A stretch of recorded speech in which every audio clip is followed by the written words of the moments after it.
Não é você não, né? Gente chata você tem que amar. Porque se não amar, você manda embora. Então veja que amor é um pouquinho diferente de gostar, né? Então, às vezes, algumas pessoas que a gente só ama, dá tchau, a gente fica até feliz.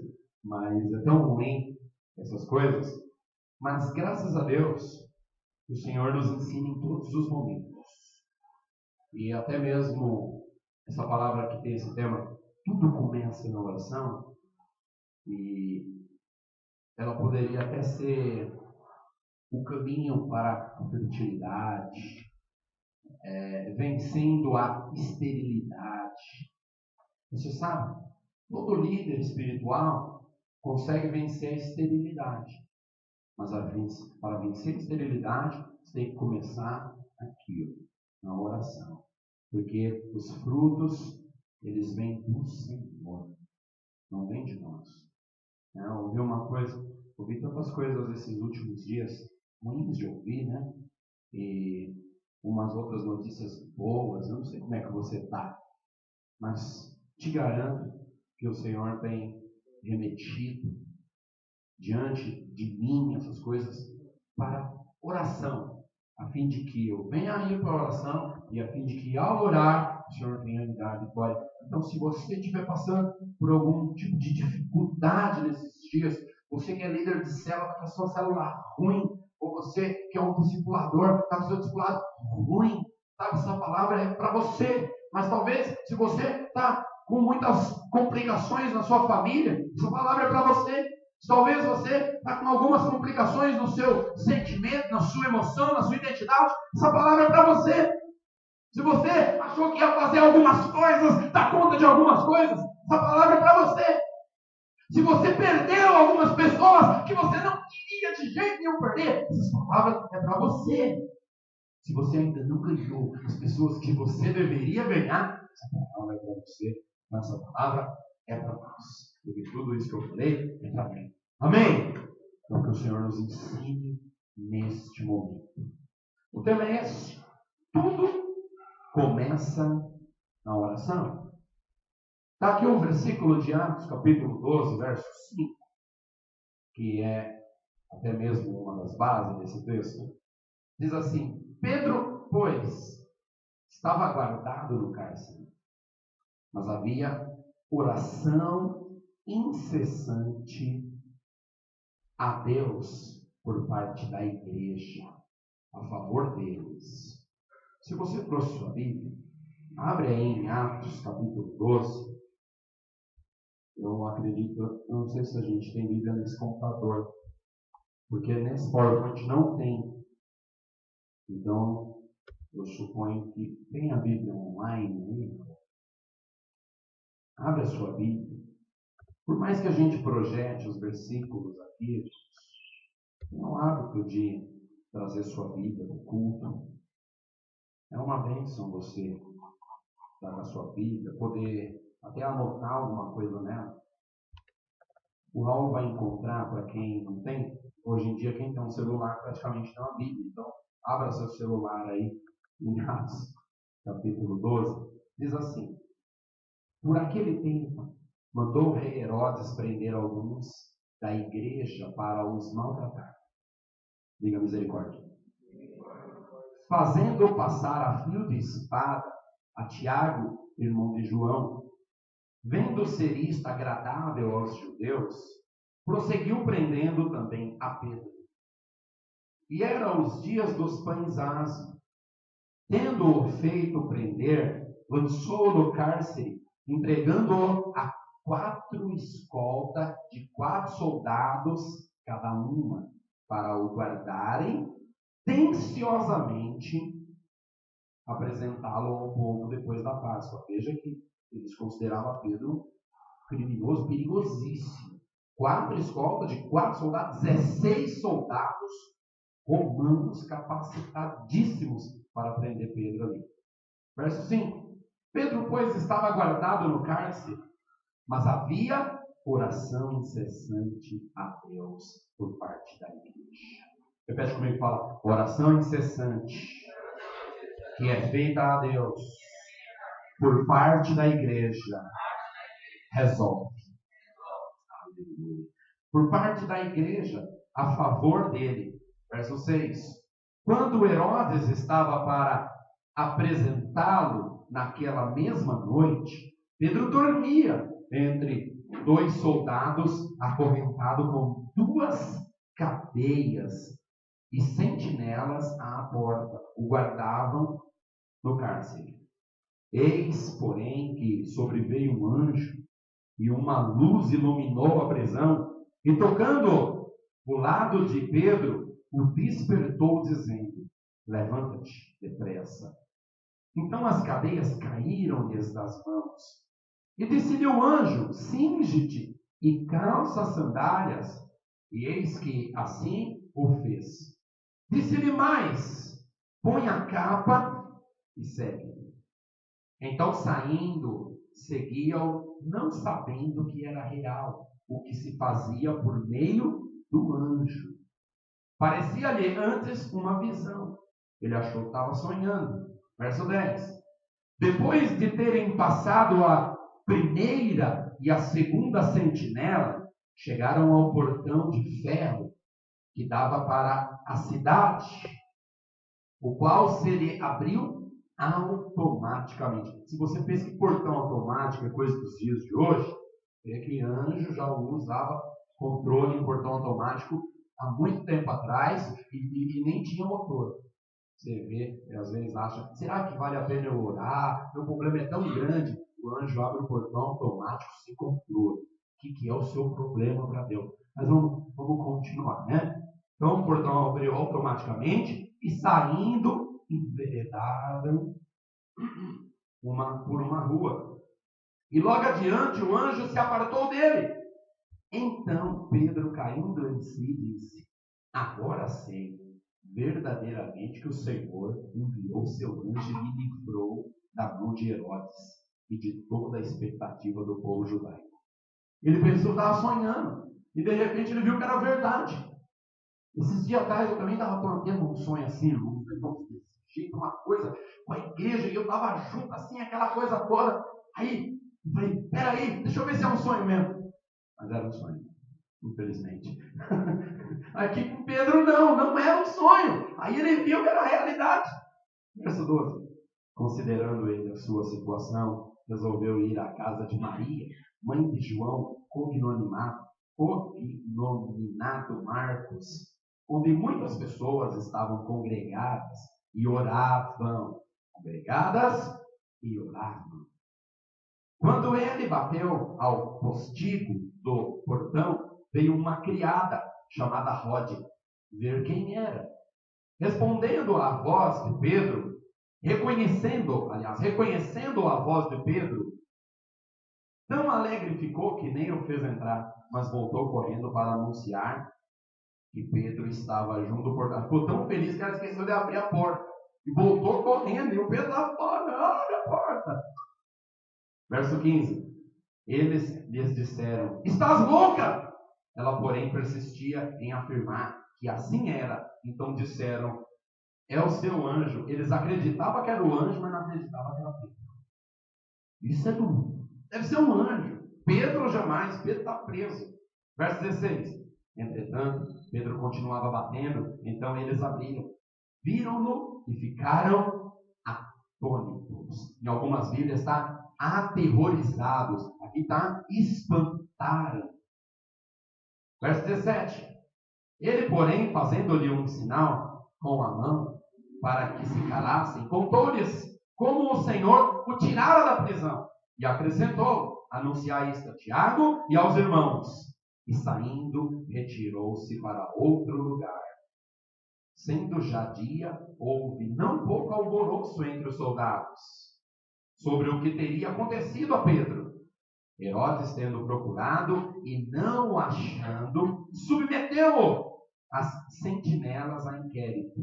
Ordenou que fossem justiçadas. Herodes ordenou que todos deveriam morrer. Quando o soldado deixava um preso escapar, ele pagava com a própria vida. Como aqui ele colocou 16 soldados para guardar Pedro, e Pedro escapou, os 16 morreram. Por causa que eles deixaram o prisioneiro escapar. E descendo da Judéia para Cesareia, Herodes passou ali algum tempo. Ora, havia séria divergência entre Herodes e os habitantes de Tiro e de Sidom.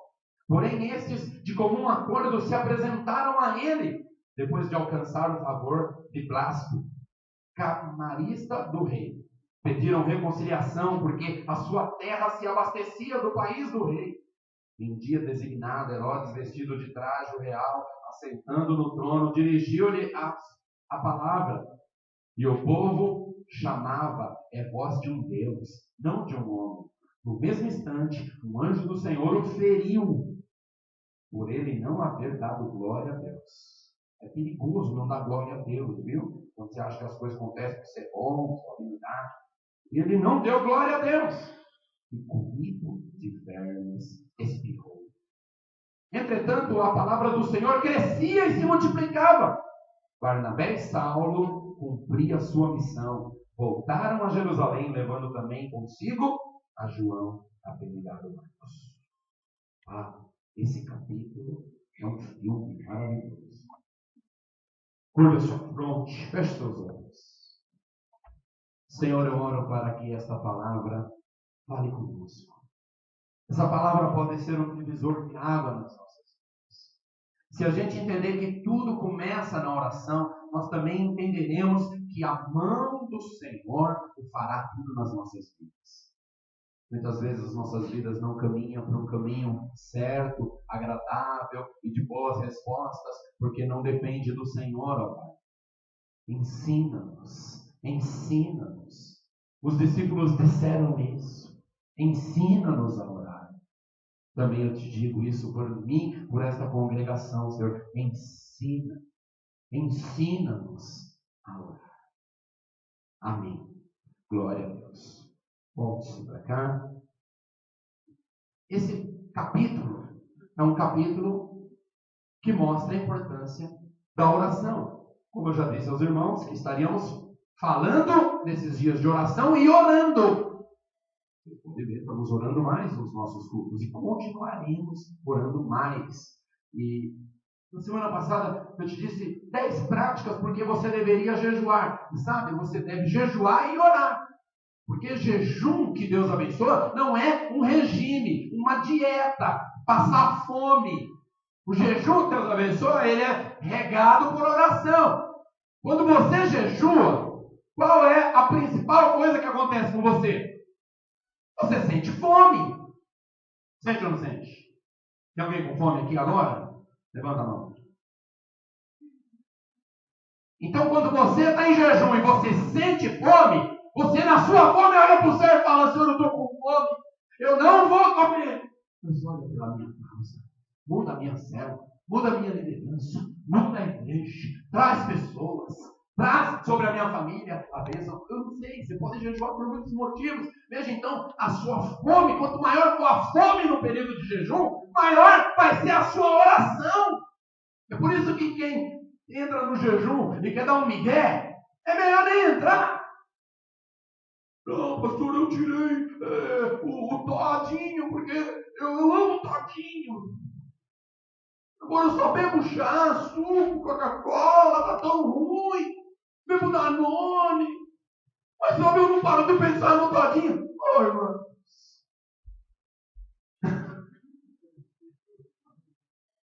Você tá entendendo? Eu concordo com alguns sacrifícios, viu? Eu suponho que hoje, para algumas pessoas, é mais difícil passar um mês sem usar celular do que sem comer. Ninguém falou, Deus não precisa do mal por ninguém para parar de usar celular. Corta a rede social. Não falou com ninguém. Acho que é porque o Espírito Santo deve estar lá com você. Tem ele no seu grupo? Você está entendendo? Não tem sacrifício que funciona, mas tem uns irmãos que é uma piada. Uma vez aconteceu uma coisa interessante. Meu cunhado é pastor hoje. Entrego ele assim, filma ainda, né? Agora que eu já falei que é meu cunhado, eu vou ter que falar.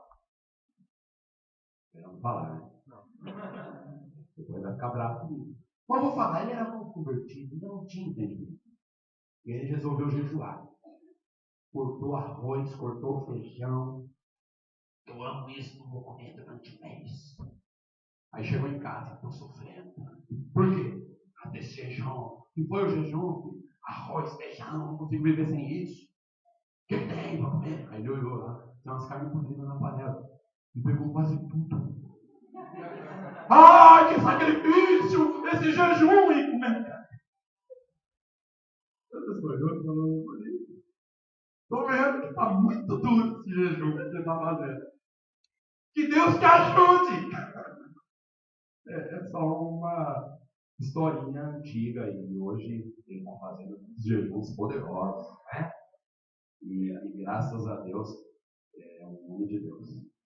Mas, voltando aqui para o nosso texto, havia uma perseguição política envolvendo Herodes naqueles dias. E você sabe que político vive de agradar a fim de ganhar ponto para os seus interesses, certo? Então, se o agradar do político para você gerar interesse para ele, pode contar com ele. Mas se for só para ele te ajudar, esquece ele.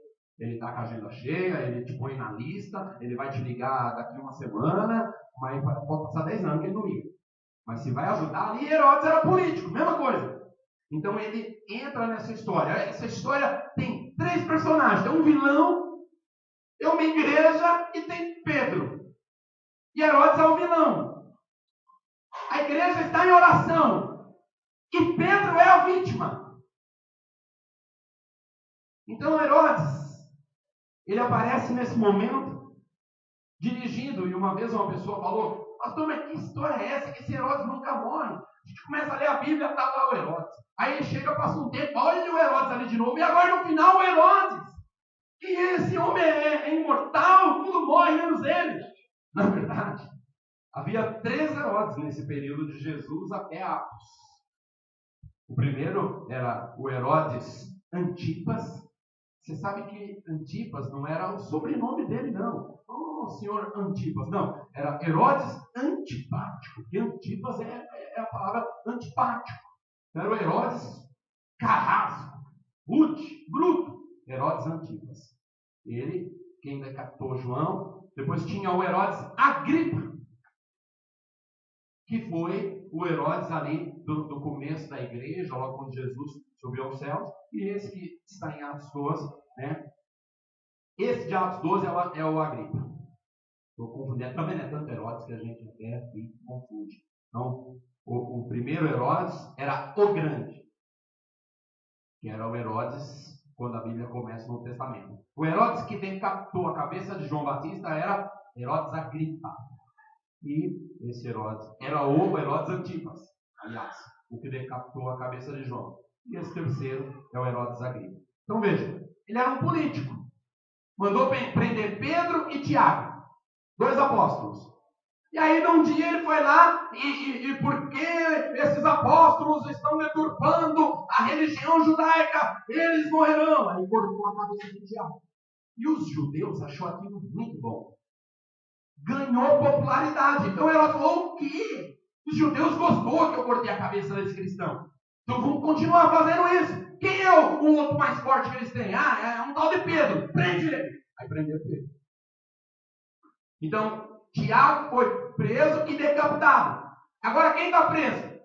É Pedro. E aí ele fala: na Páscoa nós vamos decapitar. Que a Páscoa era um dia que os judeus se reuniam todos lá. E aí naquele momento, prende Pedro, corta a cabeça de Pedro fora. Os judeus vão ficar felizes, meu governo vai se dar bem. Você sabe que se o político puder cortar a cabeça para se dar bem, ele corta. Até da mãe. Entendeu? E aqui eles pegaram Pedro. Então a igreja, em Atos 12, está passando por uma crise. Ela está passando por um momento difícil. Por isso que eu disse que isso pode fazer muita diferença para você hoje. Porque você pode, em alguma área da sua vida, estar passando por uma crise. Por um momento difícil. Então o Senhor nos deu hoje revelação. Bom, Pedro está preso, o Herodes está aprontando todas, e parece que o mal está desenfreado e ninguém o rebate. Só que tem um detalhe que nós lemos aqui em Atos 12. a igreja orava. Pedro estava guardado no cárcere, mas havia oração incessante. Olha para quem está aí, você vai falar, oração incessante. Foi a tônica do capítulo. Começa cheio de terror. E agora, no meio do terror, você tem um Pedro preso, uma igreja orando. E vamos ver, então, onde vai dar isso. Eu quero, a partir desse momento, então, te falar por que é importante orar. Por que tudo tem que começar com oração? Por que a oração tem que fazer parte da sua vida? E você sabe, você talvez fale, eu não consigo orar, é exatamente por isso, porque a oração vai resolver tudo. É exatamente isso. O grande problema.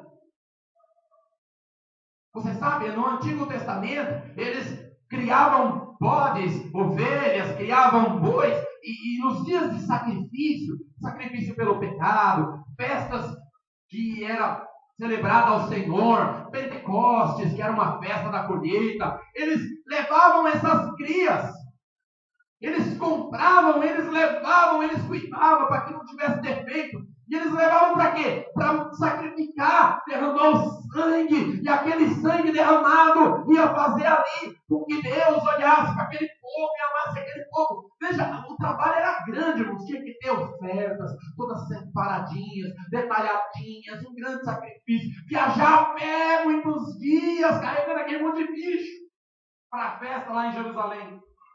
E o povo fazia tudo isso.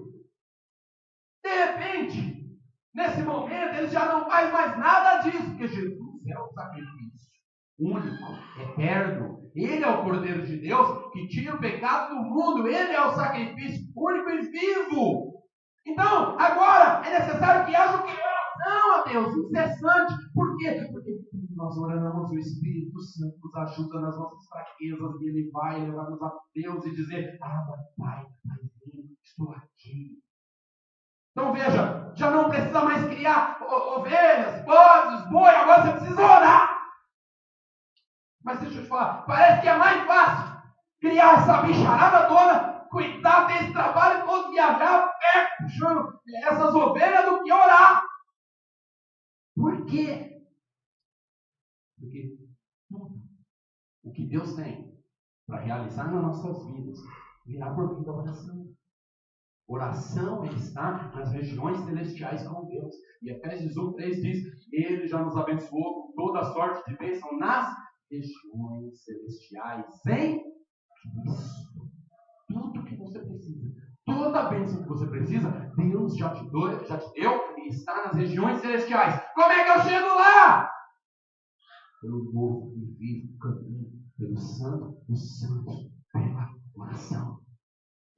Por isso, orar resolve muitas coisas nas nossas vidas. Mas orar é antinatural. Há resistências malignas contra a oração. Há resistências por todos os lados. Não basta ter um inferno contra a sua oração. A sua própria natureza é contra a oração. Assistir filmes, você assiste. Orar, você ora. E se a natureza contrária. Então eu queria te dar alguns exemplos do porquê você tem que começar tudo pela oração. E exatamente o primeiro motivo é esse. A oração é o primeiro recurso e não o último. Você deveria orar primeiro para depois fazer as coisas. Nós estamos orando. Eu sinto o meu espírito, toda vez que eu venho falar de oferta, eu vou quebrar essas dívidas, Deus abrir porta. Mas deixa eu te falar.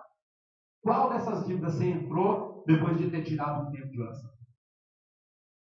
Ou vamos orar essa semana, 1 hora por dia, depois a gente vai ver se nós fazemos essa dívida. Qual foi essa? Não, pastor, eu entrei na dívida porque não teve jeito. Eu tive um problema. Qual oração você fez antes de ter esse problema?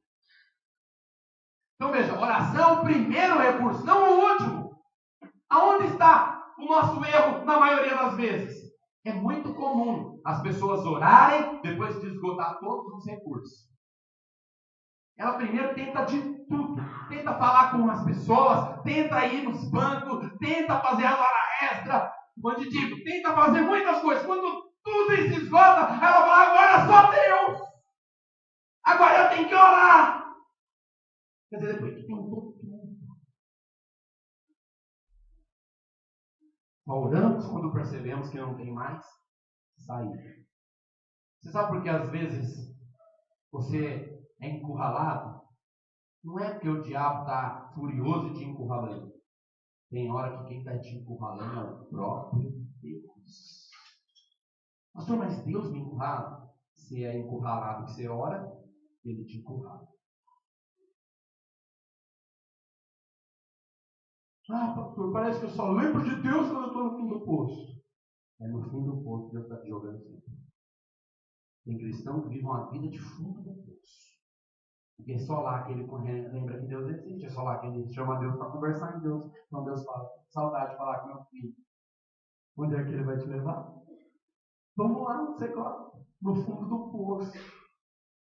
Aí você se afunda, se perde, aí quando você vê que não tem mais nenhuma solução, aí você fala, Deus! Aí não, grita não, estou aqui. Estou aqui, te trouxe para cá. É aqui que você me chama. Sabe, irmão, você falta sabedoria. Então, esse é um erro que acontece. A pessoa primeiro faz de tudo. É depois que olha. É igual uma célula. O líder tem uma célula que tem bastante gente. Aí o que ele faz? Vamos comer comida boa. Vamos pular de alegria. Agora vamos passear com a célula. Vamos brincar. Cirandinha. Aí vai indo embora, um vai indo embora, dois vai indo embora, três. Aí outro não quer mais, aí acontece uma desavença. Aí ele está quase sozinho. Meu Deus, o que está acontecendo? Agora eu preciso orar. Se estivesse orando, era de muito para multiplicação.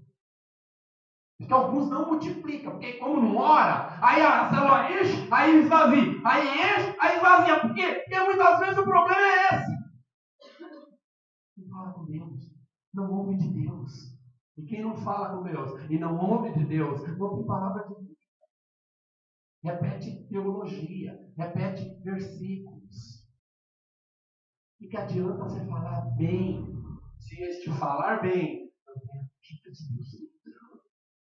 Antes, fale simplesmente cheio de vida. Quanto tempo dura a sua célula? 2 horas? Gaste 5 horas com Deus por essa célula. Aí você vai ver o que acontece nessas 2 horas. Mas muitos líderes lembram que existe oração lá quando chega na célula. Vamos orar para começar. Aí, sofre. Vamos avançar. Se o erro é você primeiro tentar tudo para depois orar, o que é o acerto?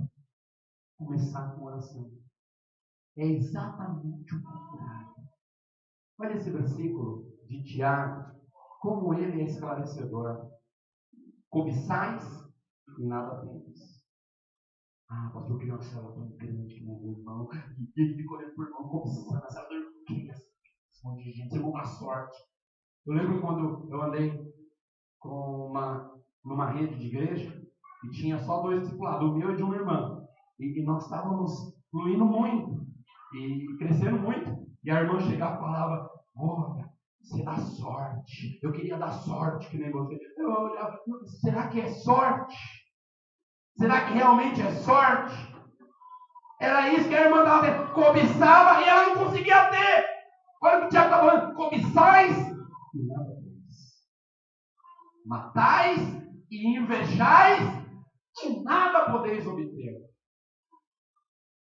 Viveis a lutar e a fazer guerras e nada tendes. Sabe? Faz de tudo. Pega o carro, sai pra lá, sai pra cá. Você mora onde? No Japão? Quer vir pra minha cela? Quero. Eu te busquei de carro. Está desesperado demais precisando de alguém na cela. Aí nem lembra que existe um oceano. Quer ir lá no Japão buscar a pessoa. Sabe? Luta, guerra. Preciso encher isso aqui. Não tem nada. Aí Tiago conclui: porque não pedis. Se você fizer 40 visitas e ao mesmo tempo 40 convites no mês, chamando pessoas para sua célula ou para o culto, você vai ter um resultado. Se você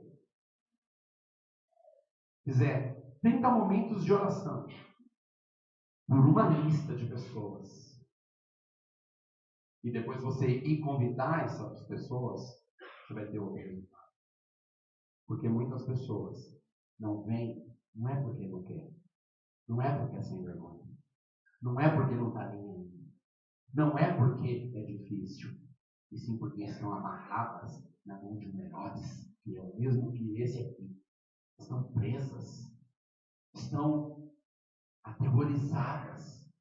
E somente quando a igreja ora, Deus envia os seus anjos que vão à frente abrir as portas.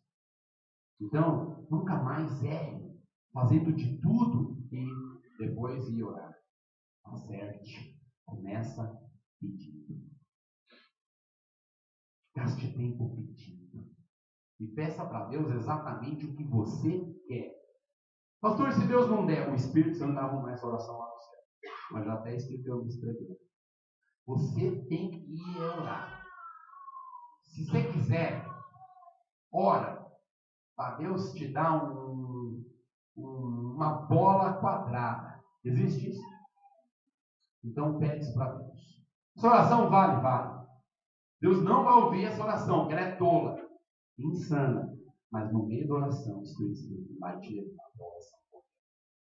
Por isso que ele fala: cobiça e não tem. Mata, inveja, mas não pode obter. Luta, faz guerra e não tem. Por quê? Porque não pede.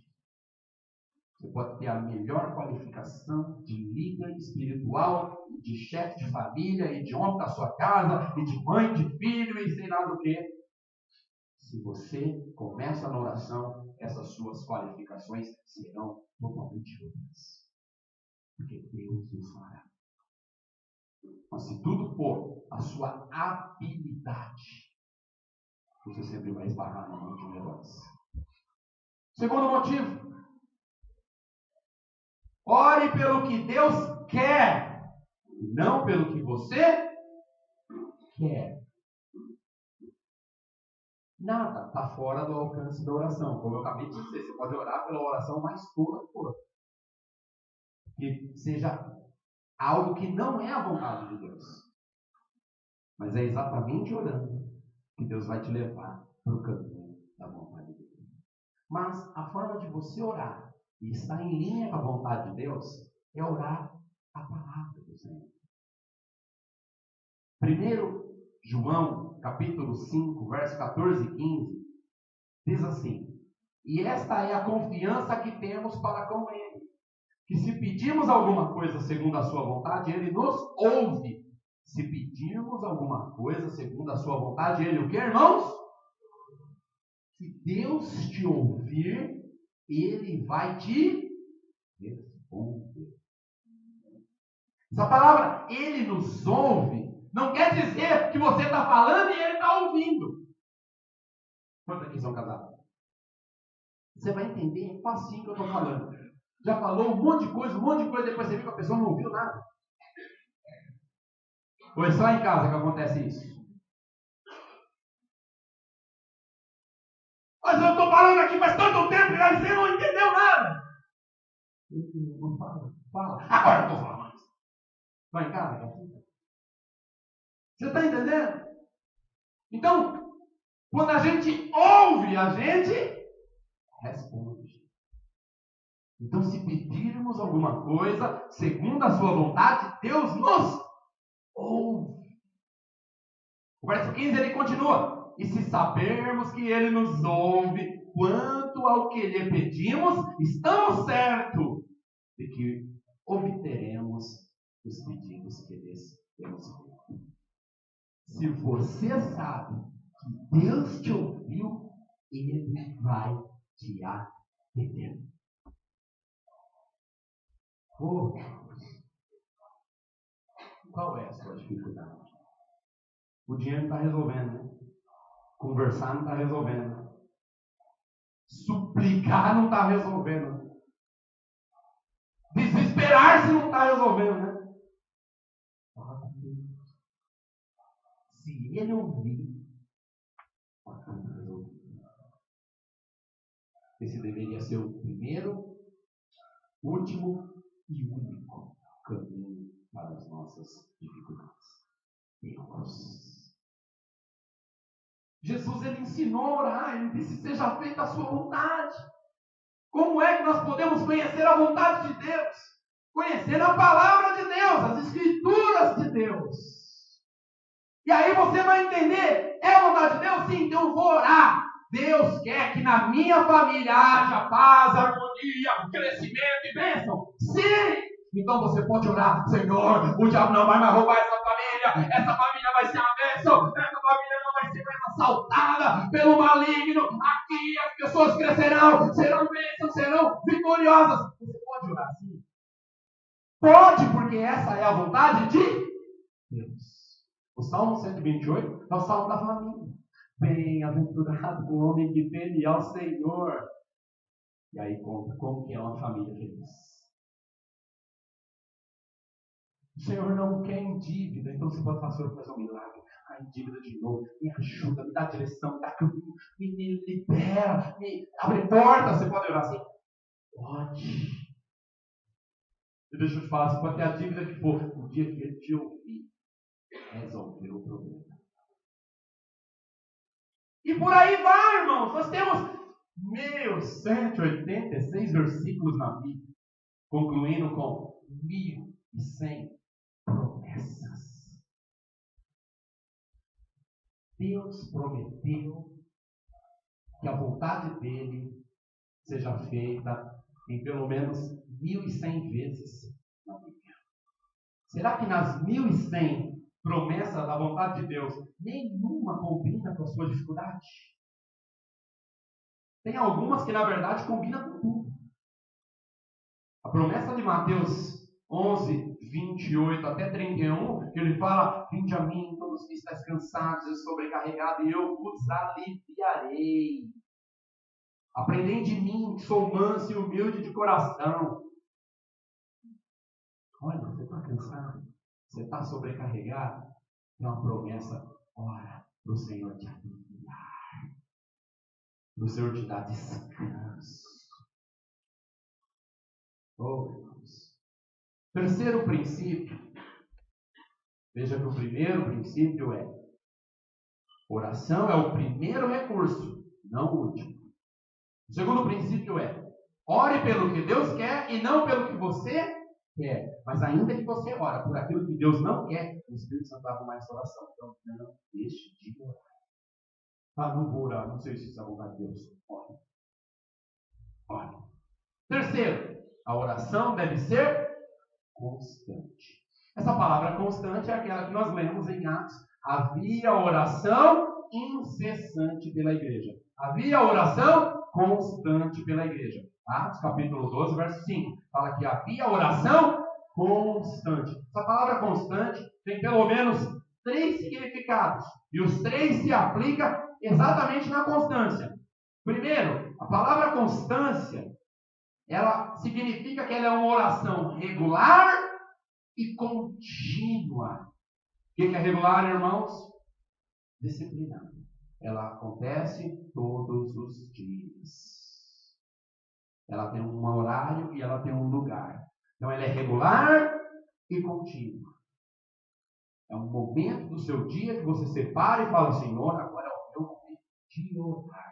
Assim como eu tenho meu momento de me alimentar, assim como eu tenho meu momento de dormir, assim como eu tenho meu momento de trabalhar, assim como eu tenho meu momento de estar com a minha família, eu também tenho meu momento de orar. Esse momento de orar, chamado na Bíblia de constante, será poderosamente avaliado por Deus. Está lá em Gênesis, quando diz a palavra do Senhor que na viração do dia, Deus vinha no jardim falar com Adão. Todo dia, trocando das 5 para as 6 da tarde, Deus ia lá no jardim falar com Adão. A Bíblia diz que Deus não muda. Por isso você deve achar o momento em que Deus vai falar com você. E esses momentos são preciosos quando você consegue ter um momento regular e constante. O segundo motivo é que tem que ser uma oração intensa. É o mesmo significado de constância. Regular e diariamente e intensa. Oração intensa também é constante. E tem um significado. O significado de intensa é meio que uma coisa assim, agonizante. Essa é a palavra usada para descrever esforço. Você já tentou pegar uma coisa que estava mais alta do que o seu alcance? E aí você não procurou uma cadeira, uma escada, você tentou se esticar. Aí você ergue o braço, aí você não alcança, você fica ali, ó, esticando, e arrumando um jeito de esticar o seu corpo de forma que você alcance. Já fez isso alguma vez? Você não pensa assim, não, vou pegar uma cadeira. Não, vou pegar uma escada. Não, você vai esticando. Essa é a palavra que ele usa aqui para intensa. Que é quando você vai orando e não vai vendo Deus ouvir sua oração, ou não vai vendo a resposta vir na sua oração, e aí você começa a orar e falar, oh Deus, ai, eu oro de novo por esse motivo, eu não paro, eu vou orar mais uma vez, amanhã de novo. Como se você estivesse esticando. É a oração intensa.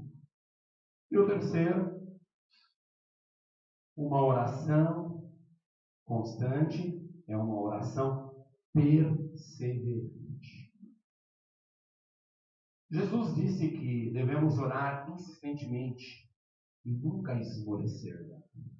Está escrito em Lucas capítulo 18. Pedro só foi liberto da mão de Herodes na última noite antes de ser executado. Ele estava preso e a igreja estava perseverando em oração. Todo dia, orava. Senhor, liberta Pedro. Senhor, livra Pedro. Senhor, livra Pedro. Era uma oração perseverante. Então, o terceiro princípio, que a oração deve ser constante, implica em 3 coisas: regular e diário, constante, regular e diário, intensa e perseverante. Então, essa é uma oração que Deus vai ouvir. Quarto motivo da oração é: ore com os outros. Você nem sempre vai conseguir orar com as pessoas. Mas você sabe, a melhor forma de orar é com os outros. Se você perguntar, pastor, como Deus abençoa mais? Quando eu oro sozinho ou quando eu oro com as pessoas? Resposta: quando você ora com as pessoas. Há alguém aqui que gosta muito de orar sozinho? Você não só eu. Gosto muito de orar sozinho. Mas eu confesso, e Deus tem me ensinado isso agora, toda vez que eu vou orar, eu fico arrumando alguém que orar comigo. Eu entendo que orando com outras pessoas, haverá uma potência maior. Haverá uma unção maior. Nós lemos até isso ontem, lá no monte, acerca do Salmo 133. Ali Deus ordenou a bênção. Ali aonde? No lugar de união. No lugar de unidade.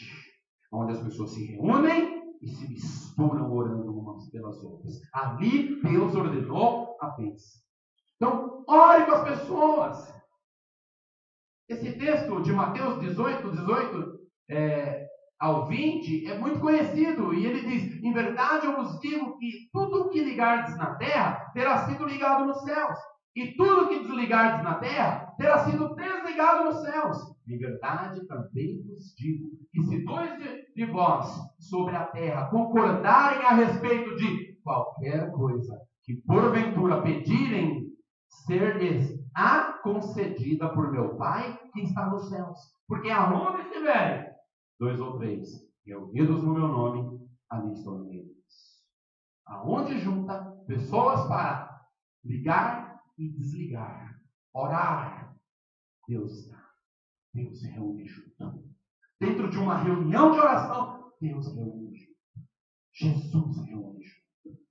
Posso concluir para você que um grupo de oração jamais fará orações que não serão ouvidas.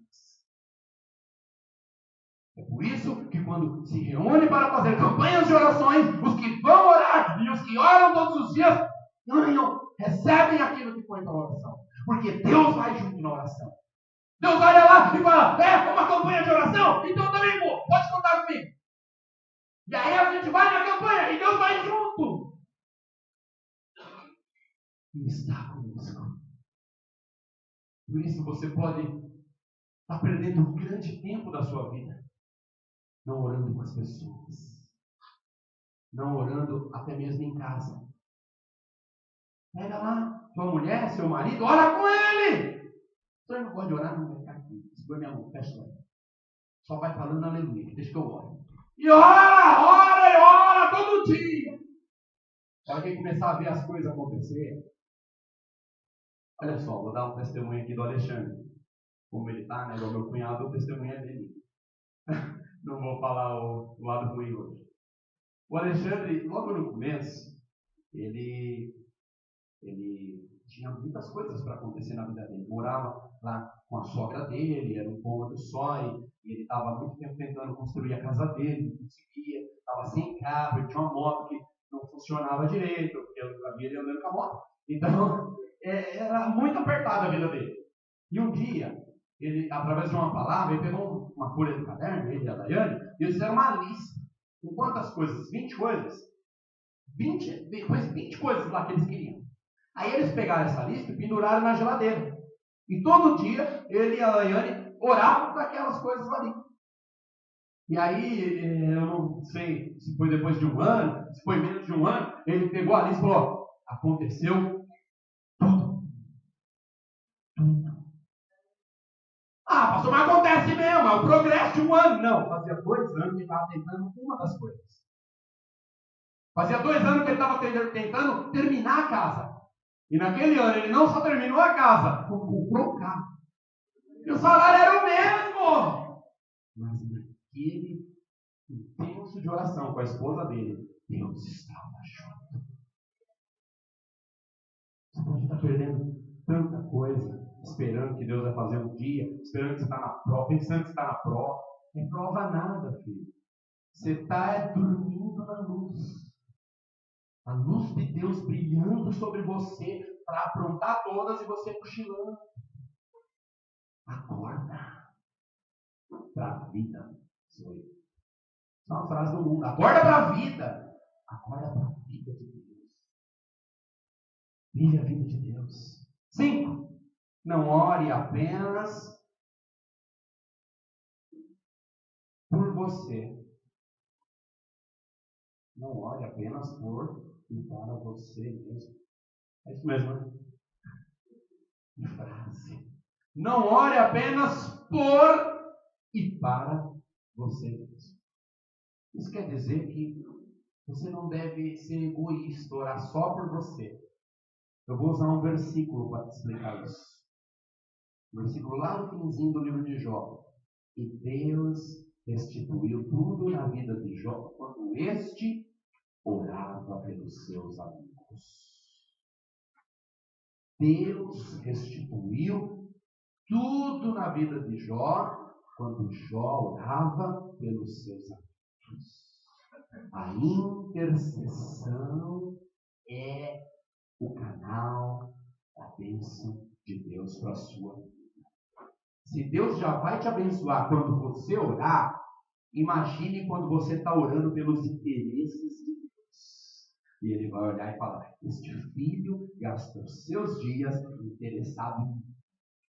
Portanto, eu vou mostrar para ele quem é que tem maior interesse. Por isso, sempre tem uma lista de nomes, de pessoas que precisam e ore todo dia. Isso é melhor que salário alto, isso é melhor que promoção, isso é melhor que esposa maravilhosa, isso é melhor que marido maravilhoso, isso é melhor que filho maravilhoso, isso é melhor que carro do ano, isso é melhor que casa boa, isso é melhor que morar em cidade boa, porque isso é a provisão de Deus voltada para você. Ore, não apenas por você, ore por outros também. E o sexto e último, ore com fé, a despeito do tamanho da sua fé. Porque o que mais vai fazer crescer as coisas na sua vida é a sua fé. Então, nunca aceite a fé que você tem. Sempre você pode ter uma fé maior. Nunca aceite a fé que você tem. Porque sempre você pode ter uma fé maior. Pastor, para que a fé? A fé remove as montanhas. A incredulidade na sua casa é uma montanha? A incredulidade na sua célula é uma montanha? A incredulidade no seu bairro lá é uma montanha? A fé remove montanhas. Aleluia! E o final, para concluir essa história, voltando a Atos 12, nós vamos ver como começou o capítulo 12. O começo da história. No começo da história, nós temos o todo-poderoso Herodes tentando destruir a igreja. Nós temos Tiago morto e Pedro preso. Começou assim. É um desastre, fala a verdade. Talvez você está aqui hoje assim. Sabe quem é a sua célula? O diabo é o Herodes, o Tiago que morreu é um líder, um membro seu que foi embora, e o outro está preso nas mãos do diabo e você não sabe o que faz. É sua rede isso aqui? Sua célula? Seu discipulado? Isso aqui é sua família? Isso aqui é seu salário? Isso aqui é o quê? É o começo da história de Atos 12. A Bíblia não fala que aconteceu nada milagroso, miraculoso. Ela diz que a igreja orava incessante. E quando há oração incessante, as histórias terminam assim. Pedro livre, Herodes morto e a palavra de Deus crescendo. O diabo pode afrontar o melhor teólogo. O diabo pode afrontar o mais bem de vida na igreja. O diabo pode afrontar o mais legal dos irmãos. Mas o diabo nada pode com quem ora. Ele pode prender uns, ele pode escravizar outros, mas quem ora terminará